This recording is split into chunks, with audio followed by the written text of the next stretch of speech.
네, 어제 정부 주도 광복절 경축식, 이 광복회 등 일부 독립운동단체와 야당 불참 속에 반쪽으로 치러졌죠. 통일 전략을 제시한 윤석열 대통령의 경축사를 두고도 지금 여야는 아주 극명한 온도차를 보였습니다. 노동일 파이낸셜 주필 이승훈 더불어민주당 전략기획위 부위원장과 함께 정치권 소식을 지금부터 자세히 짚어보겠습니다. 안녕하십니까? 안녕하세요. 네, 반갑습니다. 자, 반쪽으로 치러진 광복절 경축식을 놓고 여야 서로에게 책임을 돌렸습니다. 양측 입장을 먼저 들어보겠습니다. 나라를 통째로 일본과 친일 뉴라이트에게 넘기려는 모든 음모를 당장 중단하고 국민과 순국 선열에게 사죄하십시오. 행사에 대해서는 이견이 있을 수 있어요. 그런데 광복절은 우리 국민 모두의 축하할 만한 정축 행사잖아요. 그렇게 불참하신 것에 대해서 저는 대단히 유감스럽게 생각합니다. 자, 초유의 반쪽 행사에 또 한쪽에서는 퇴진 얘기까지 나오고, 이걸 광복절을 이거 어떻게 해석을 해야 됩니까? 그래서 우리가 광복 79주년이죠. 예. 광복된 지 80년이 돼야 되도록 아직도 무슨 과거사에 얽매여서 이렇게 나라가 분열되어 있는 거 참담하다고 얘기할 수밖에 없고요. 예. 두 번째는 광복회와 광복회장은 정말 나라의 어떤 그 통합의 상징이어야 되는 거 아니겠습니까? 네. 원로고. 그런데 오히려 이렇게 나라 분열에 앞장서는 그런 모습을 보면서 또 참 유감스럽다 이런 말씀 드릴 수밖에 없고요. 네. 또 이 문제가 일부에서 얘기하기로는 본인이 추천한 인사가 독립기념관장에 임명이 안 됐기 때문에 그런 거 아니냐라는 얘기 할 수밖에 없는 것이고요. 예. 독립기념관장 인사가 이렇게 광복절을 두 쪽 낼 정도로 그런 의미 있는 겁니까? 그렇게 생각하지 않고요. 네. 또 한 가지 마지막으로 좀 전에 그 독립기념관장 나오셨지만 뉴라이트라고 하는데 본인이 아니라고 하잖아요. 본인이 아니라고 하는데 자꾸 뉴라이트라고 얘기합니까? 그리고 무슨 건국절 추진 안 하겠다는 것이고 안 했다는 것인데 자꾸 건국절을 추진해서 문제가 있다고 얘기하고 있고 임시정부의 의상을 부인하고 있다? 임시정부는 임시정부일 뿐이고 우리나라가 임시정부의 법통을 이어받는다고 하는 것은 임시정부의 정신을 이어받는다. 그 정신, 독립정신을 이어받는다는 것이지 그 임시정부가 현재 대한민국 정부라는 건 아니잖아요. 네네. 그런데 그걸 갖고 자꾸 시비를 걸고서 과거사를 문제를 걸고 넘어지는 것은 실체가 없는 것을 가지고 시비를 거는 것일 뿐이다. 이렇게 얘기할 수밖에 없습니다. 그동안 싸워도 광복절에는 좀 하나로 모여야 되는 상황이 맞는 거잖아요. 그런데 지금 보면 여야가 이제 분열을 조장한다, 친일 정권이다 이렇게 쌀쓰고 있어요. 전체적으로 봤을 때는 어떻게 보십니까? 여야의 반응 같은 것은요. 많이 안타깝죠. 이런 일들이 국민들에게는 굉장히 안타까운 모습일 것 같은데요. 사실상 윤석열 정부가 좀 친일 행각들을 하고 있는 것으로 보여져요. 예전에는 프레임 정도 수준으로 봤는데 왜 자꾸 일본에게만 어떤 굴종적인 자세를 보일까? 예를 들어서 후쿠시마 오염수 문제도 국민들이 반대하는데 정부가 좀 적극적으로 찬성하는 듯한 모습.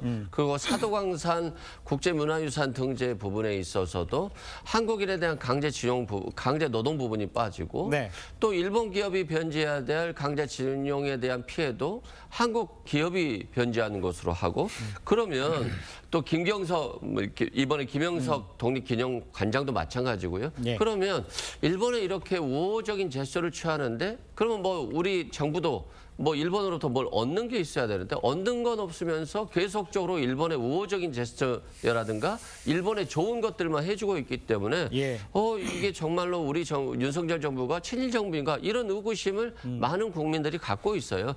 거기에 대해서 이게 가짜 뉴스라고 공격하기보다는 윤석열 정부가 친일 정부가 아닌 대한민국 정부다라고 하는 어떤 명확한 메시지들이 나와야 되는데 그게 나오지 않고 있기 때문에 국민들 입장에서는 갸우뚱하는 거거든요. 이 부분을 좀 정부가 잘 유념해야 될 것 같습니다. 그러니까 친일 정부다, 굴종적이다 이렇게 얘기를 하면 이제 반박이 나올 수밖에 없는 상황이죠.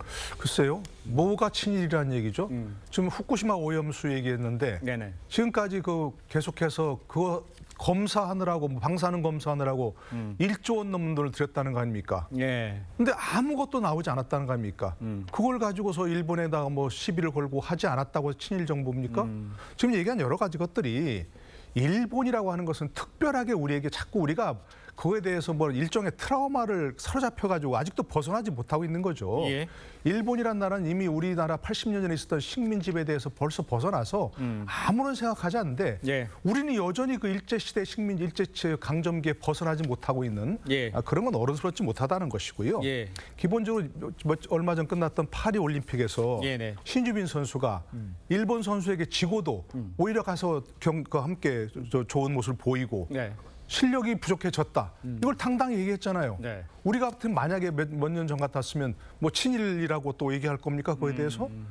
일본과 일본인은 우리가 다른 나라와 똑같이 잘 지내야 할 외국인과 외국인에 불과하다는 얘기입니다. 예. 그것이 우리가 세계 10위권 선진국으로 도약한 광복 79전을 맞는 그런 당당한 자세라고 이렇게 생각합니다. 알겠습니다.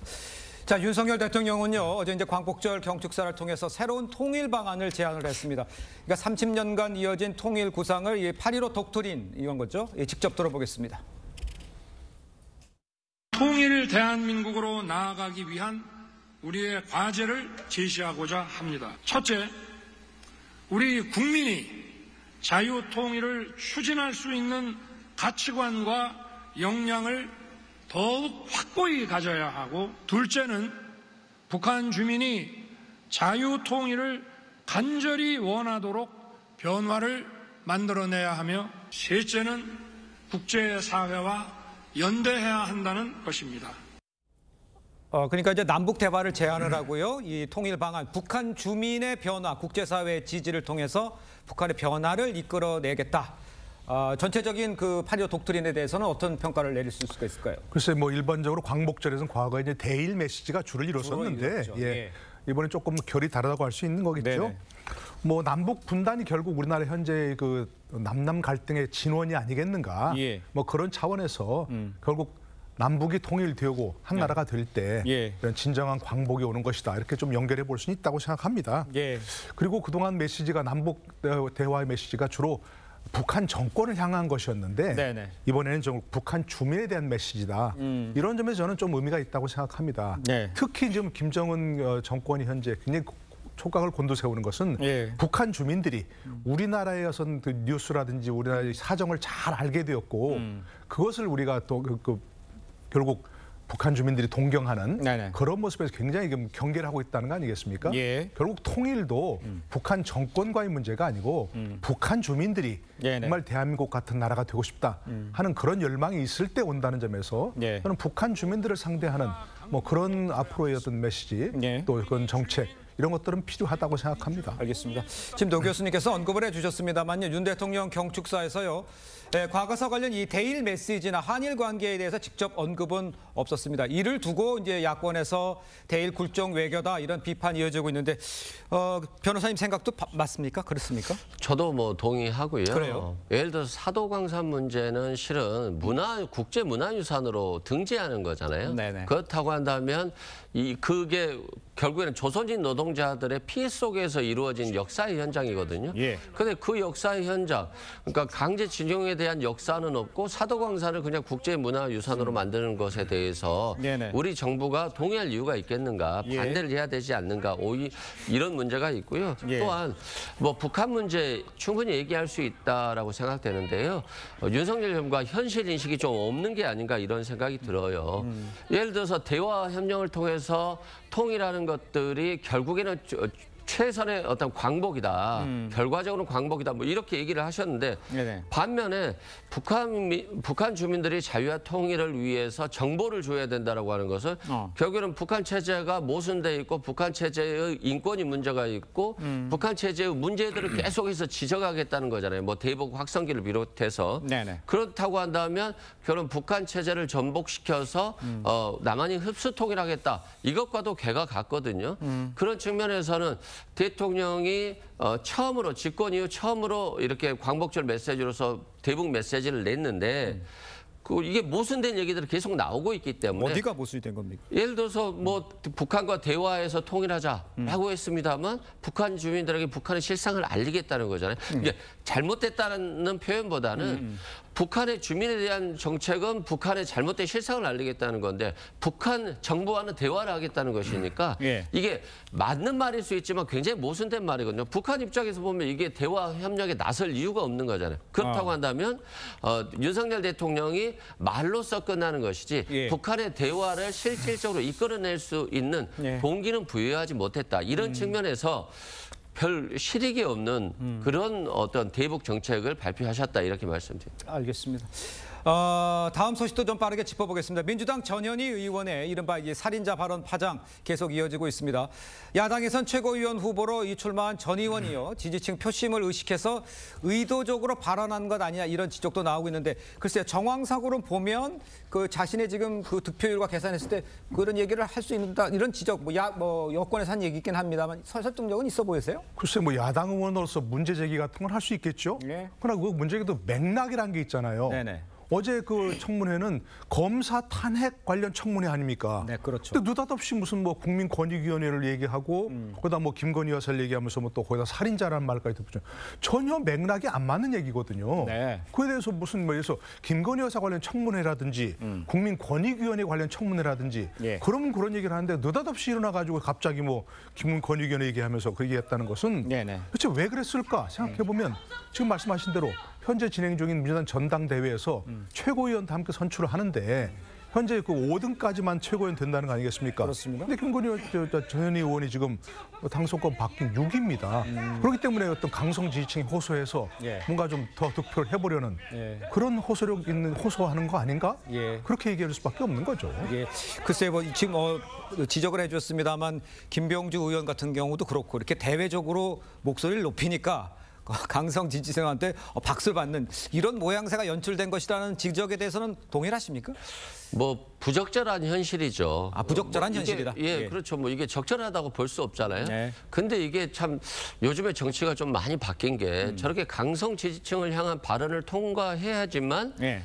최고위원에 당선되는 거거든요. 야당뿐만 아니라 여당도 마찬가지이고 오히려 상대를 공격하고 비난해야지만이 최고위원에 당선되고 당대표가 되는 현실이 되어버렸기 때문에 예. 그러면 최고위원에 출마했는데 최고위원 출마할 방법을 얘기해야 되잖아요. 그래서 잘못된 현실이 지금 고착화되고 있다. 이게 굉장히 지금 정치가 잘못되어 가고 있다. 이런 말씀 드리고요. 예. 제명 검토 부분도 국회의원들이 서로를 제명하겠다고 해서 제명된 적이 있습니까? 이것도 정치적 쇼에 불과하기 때문에 이런 서로 간의 극단의 정치가 해소돼야 되는데 결과적으로는 해소되지 못한 채 더 심화되고 있기 때문에 굉장히 전국은 불안하고 민심은 없고 정쟁만 남았다 이런 말씀 드리고요. 예. 마지막으로 한 말씀 드리면 이 반부패 국가기관이잖아요. 국가인권위원회가. 근데 반부패 담당이 대통령의 부인이 명품백을 받았는데 여기에 대해서 잘못이 없다라고 종결 처리하는 것에 대해서 굉장히 부담을 가질 수밖에 없는 거잖아요. 예. 그럼 반부패 기관의 존재 이유 자체가 없어지는 것이니까요. 그런 예. 측면에서 검찰 수사도 안 끝났는데 국가권익위원회가 종결 처리를 해서 도대체 얻을 수 있는 게 뭐였을까? 참 많이 안타까운 어떤 정치 현실이 계속되고 있다 이렇게 말씀드립니다. 알겠습니다. 안타까운 죽음의 명품백도 있지만 이재명 대표에 관한 것도 옮긴다고 표현을 해야 될지 모르겠습니다. 이재명 관련된 문제 포함되어 있다는 얘기도 덧붙여야 될 것 같아요. 그러니까 아까 말씀드린 대로 국민권익위원회 문제가 있다면 네. 그럼 그것대로 다뤄야죠. 당연히 국회에서 지적할 수 있다고 봅니다. 네. 그런데 어제는 검사 탄핵 청문회였잖아요. 그런데 예. 그 자리에서 얘기한 것은 도대체 맥락이 맞지 않는 것이고 지금 말씀하신 대로 불행한 결말을 맞은 네. 국장은 지금 말씀하신 대로 김건희 여사 명품백 그 얘기뿐만이 아니라 그 문제뿐만이 아니라 네. 이재명 대표의 헬기 이송 문제 거기까지 다뤘다는 게 아니겠습니까? 그러니까요. 그건 여러 가지 문제로 압박을 받았다. 그 자체가 정말 안타까운 얘기지만 그러면 그것은 나중에 청문을 열든지 아니면 다른 무슨 상임위를 열어서 거기서 다루면 된다 그런 얘기입니다. 그리고 또 한 가지 말씀드리면 그야말로 김건희 여사 살인자라는 그 말은 어떤 경우에도 부적절한 얘기 아닙니까? 예. 그러니까 그것은 있어서는 안 되는 그런 얘기다. 이런 다른 말씀드립니다. 알겠습니다. 도를 넘은 발언이었다. 이렇게 이야기를 하시는 것 같습니다. 자, 오늘 두 분 말씀은 여기까지 듣겠습니다. 고맙습니다.